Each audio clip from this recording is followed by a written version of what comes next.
Hello and welcome to today's Delta Credit Tip. So you've decided to go out and buy a car, congratulations, but you quickly find how intimidating this process can be talking to that finance manager and that car salesman. How do we know we're getting a good deal? How do we deal with our trade-in? How do we get that elusive 0% interest rate? Well, stay tuned, we're gonna fill you in on all those tricks and more right here on today's Delta Credit Tip.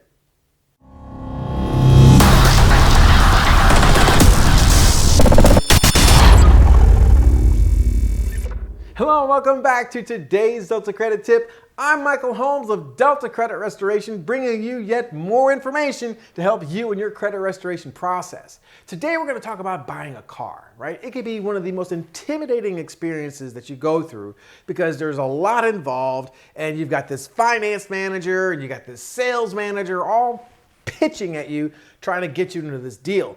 And without understanding really what's going on, we really don't know if we're getting a good deal. Sometimes we've got a trade-in, we got to worry about that interest rate and the warranties and the fees and all that stuff that goes with it. So how do we know if we're really getting a good deal, right? And that's important because that is the first behavior, right, that we look for here at Delta Credit Restoration. Again, for us, if you've been watching any of our videos, I really don't care what your credit score is. What I care about are the behaviors that lead to that score. And it also includes understanding the relationships that we get into with these merchants and lenders and banks and car dealerships, not only while we're in their relationship with things like the terms and agreement, but going into those relationships with things like their guidelines, right?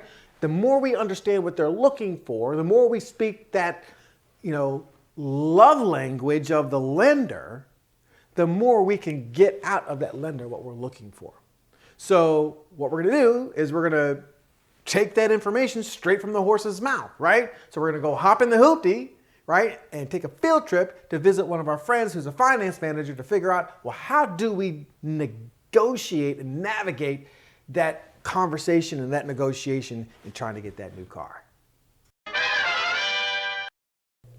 Okay, so we're back. So we've been talking today about, well, how do we go to a dealership and make sure that we're getting a good deal, right? And so we're here with our friend Lynn Sames. And Lynn, you've been in the car industry for about 15 years now, and you're a finance manager for the dealership. So what is your role as the finance manager first? My role is to work with the guest whenever you come in and you want to buy a car. Right. Everyone's most concern is how much is my interest rate going to be, what is my monthly payments going to be, and how long am I going to have to pay for that vehicle. Right. So my job is to find a lender that is going to be the best resource for you to be able to get the best loan that I can acquire for you. Right. Now, getting that loan, right? That's the key to getting the car, obviously. Right. And when we go to the dealership, how do we make sure that we're presenting ourselves to the lender in the right way? In other words, what is it that the lenders are looking for that we need to present to them to say, okay, I'm worthy of a good rate? What are some of the main things that you guys are looking for? One of the first things that you as a customer should be prepared for is to tell the truth. Number one. Right. It's important that if you've had some credit issues with car loans in particular, be very honest with the salesperson that you're working with, as well as they will convey that to me as the finance manager. Right. Because that way, whenever I do look at your credit report, which obviously we will, we're going to be able to see the hiccups that you have experienced. Right. And we'll know right away which type banks that we need to approach in order to get a yes. Right. Now, one of the things, Michael, that I get from a lot of customers is they're worried when they come in and they have a certain score and they think, I can't get a car because my score is this or that. Credit scores are made up of all different types, meaning if you've got really good car credit and let's say something else has gotten on fire like medical bills or maybe a credit card or something to that degree, doesn't mean that you're not going to get a good rate, because car dealers and lenders look at how well you've paid for your car loan.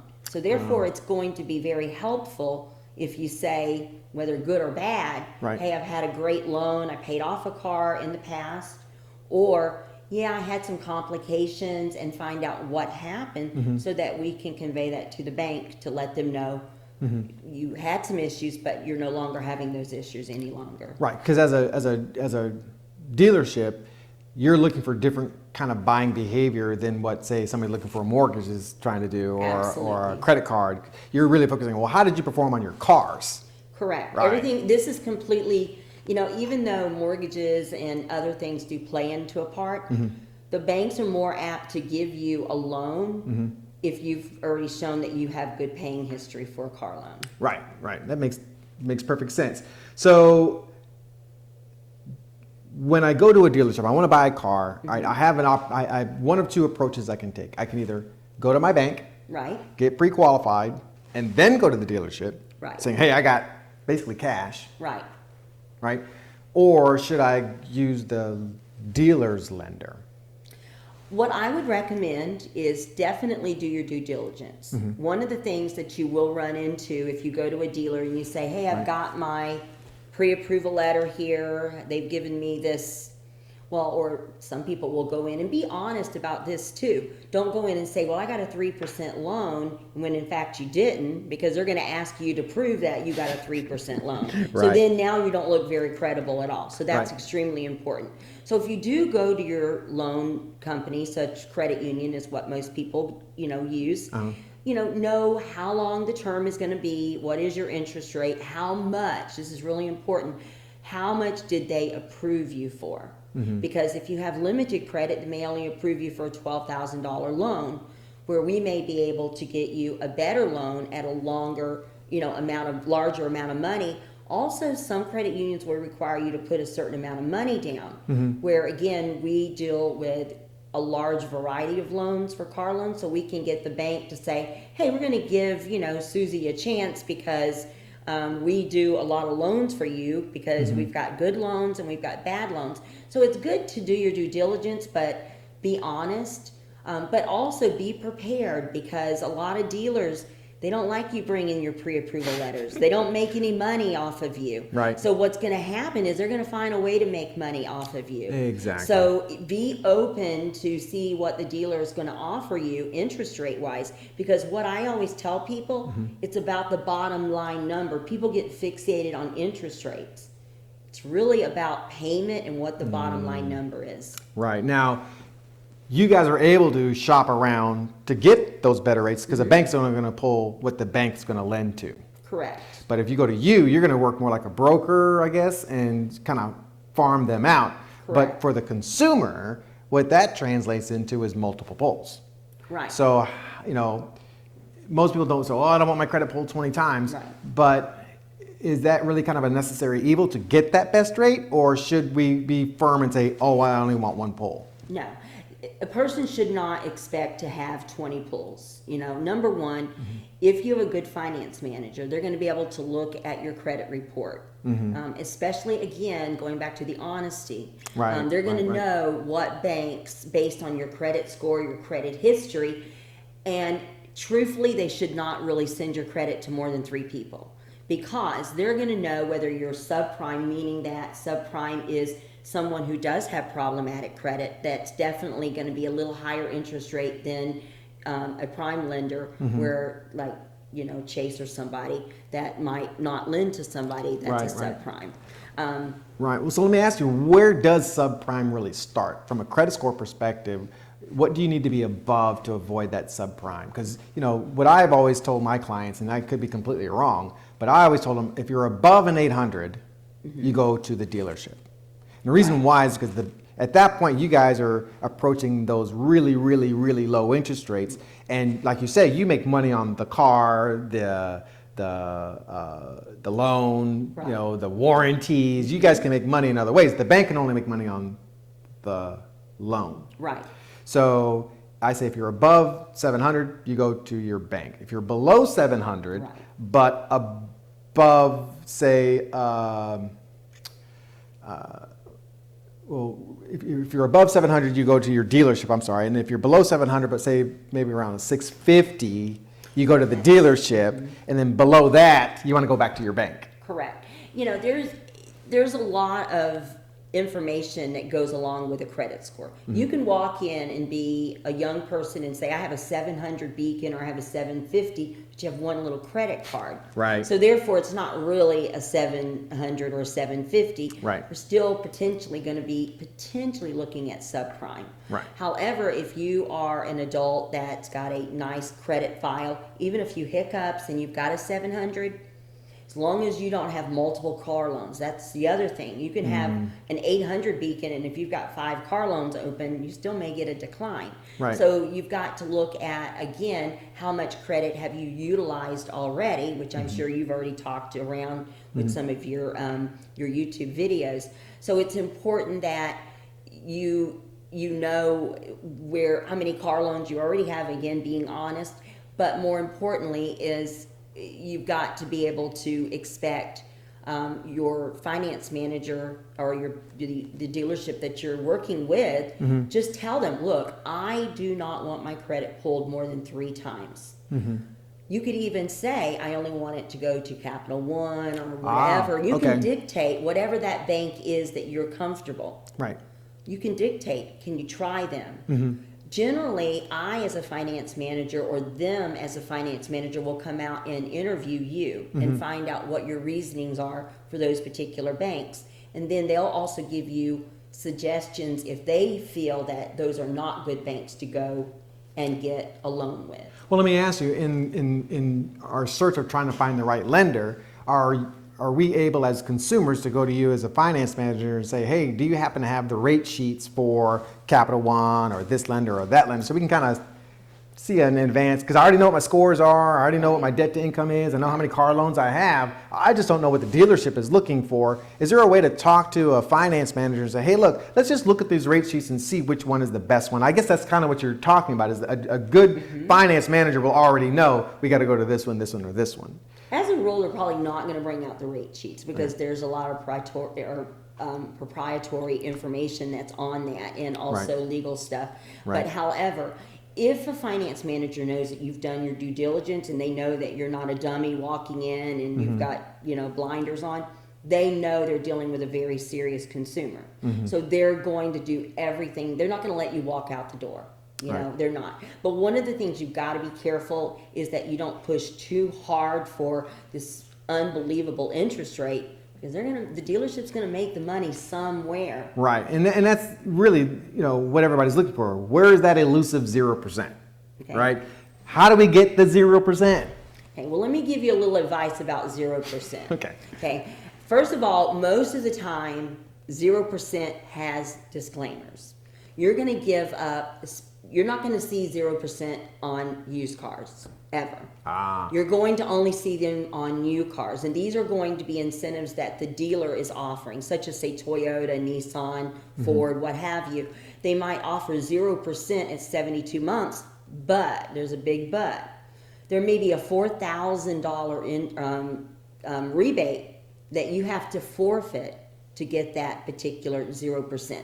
Notice that if you look at some of the ads, it'll say, 0% or this much money off.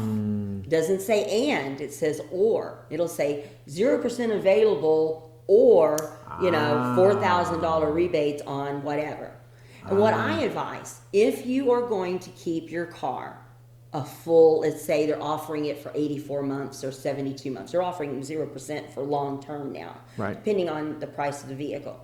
If you're going to take that 0% and give up that equity, use that to the end of the loan. If you're going to go and trade out, if you're a typical consumer that trades out every 2 to 3 years, you gave up a ton of equity just to get a 0%, because you certainly wouldn't have spent $4,000 in interest. Right, so you really want to see how long you're going to keep the car and really make it a mathematical decision. Absolutely. So when you're talking about that 0%, like you say, you can't always, you got to, like the song says, you can't trust a big butt and a smile, right? That's right, absolutely. So there's always something to pay for nothing. Right. So in that, we know that the dealership is trying to get they got to get paid.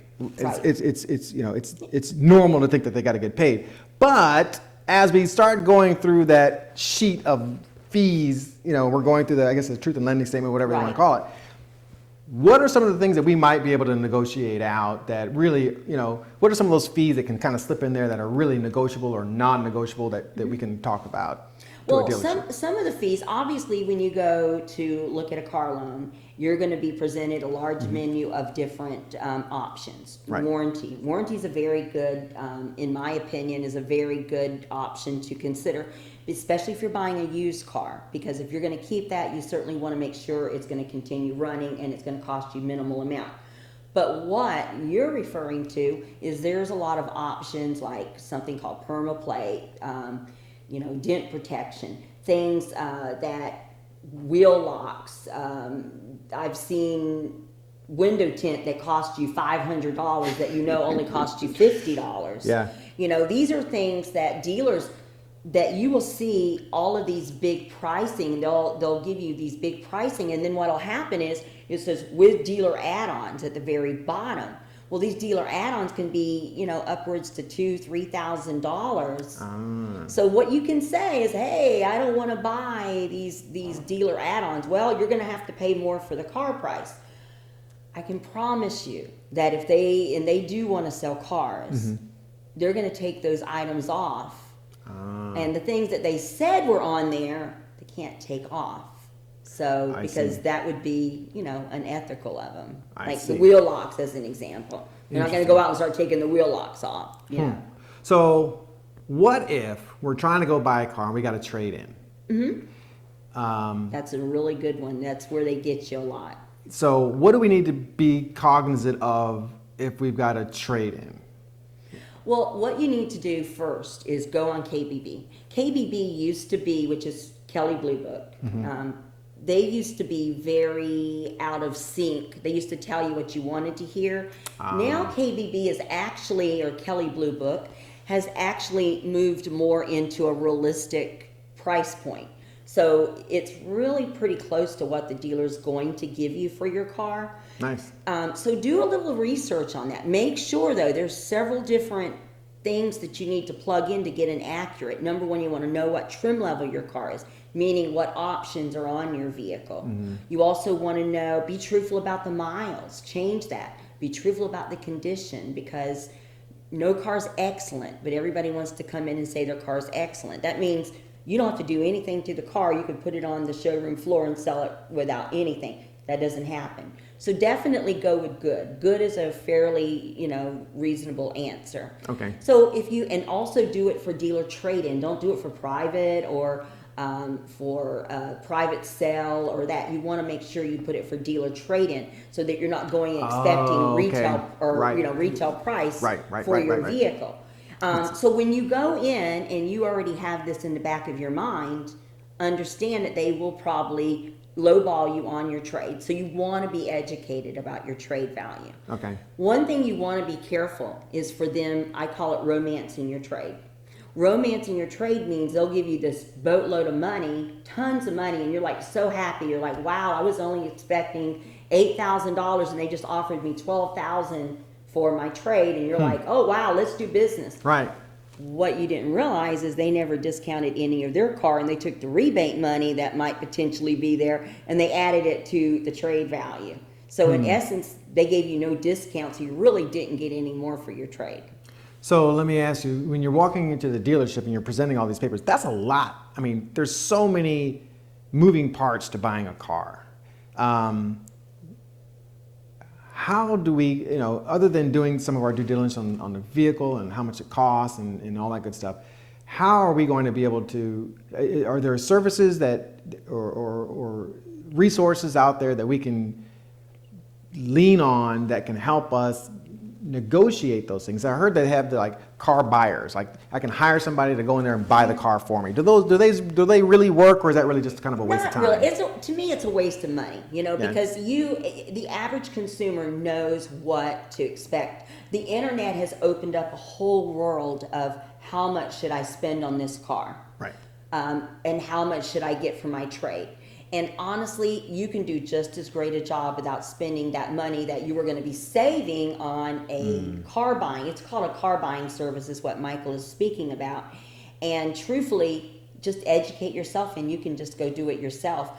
Plus, again, the dealer, they could have a deal with that car buying service, and you may not even be getting a good deal, and you'd be walking away, and they'll be patting him on the back and saying, "Good job, great to hear." So this is got an external salesperson is really what they got. Oh yeah, oh, okay, yeah. They go in and make these deals and say, "Hey, I'll bring you some customers." So nice. All right. So wrapping that up, so we want to go in there. We want to be educated to what our own credit looks like. Correct. We want to make sure that we're going in there truthfully and giving them correct information, whether it be about our credit, about our trade-in, or whatever the case may be. We want to go through those itemized lists and look for those add-on things that we are looking for. Yeah. And most importantly, you want to just go in there kind of with an open mind and kind of get kind of a litmus test. Is, hey, is this finance manager really know what they're talking about? Are they really listening to what I'm asking them, and are they giving me the information that I need so they can kind of trust their answer, right? So is there any last minute tips to say, hey, when you walk into the dealership, make sure you do this?